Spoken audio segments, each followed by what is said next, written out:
Le radium est l'élément numéro 88 du tableau périodique. C'est un métal alcalino-terreux et il possède une masse atomique de 226 unités atomiques. Il a été découvert par Marie Curie et son mari en 1898.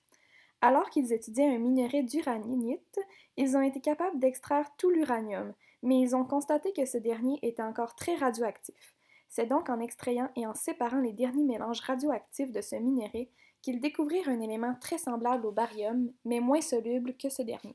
Son nom provient du latin radius, qui veut dire rayon, pour appeler le fort rayonnement radioactif de cet élément. Sa radioactivité est sa principale caractéristique. Il est environ 1 million de fois plus radioactif que l'uranium. Cela le rend dangereux pour la santé et pour l'environnement. Ses applications sont toutes en lien avec cette radioactivité. En médecine, le radium est utilisé en curithérapie, une technique de radiothérapie, pour traiter, entre autres, des tumeurs. Auparavant, il était utilisé comme produit thérapeutique sous forme de crème pour la peau, de dentifrice ou bien de sel de bain. En 1937, les produits faits à base de radium furent interdits en raison de leurs effets nocifs pour la santé. Sa couleur par définition est le blanc, mais on le retrouve toujours sous sa forme noircie. Effectivement, une fois extrait, le radium noircit immédiatement à l'exposition de l'eau et de l'oxygène présents dans l'air. Dans l'état nature, cet élément est très rare.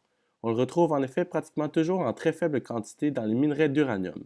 Il faut environ 3 tonnes d'uraninite pour extraire 1 gramme de radium. La production mondiale est d'environ 100 grammes par année. Sous l'effet de la chaleur, cet élément émet des rayons de couleur bleu-vert. On le dit ainsi luminescent, ce qui veut dire qu'il émet de la lumière dite froide lors d'interactions entre particules électriquement chargées. Cette particularité fut mise à profit dans les peintures ou dans les montres durant les années 1900 en y ajoutant du radium afin de les rendre luminescents.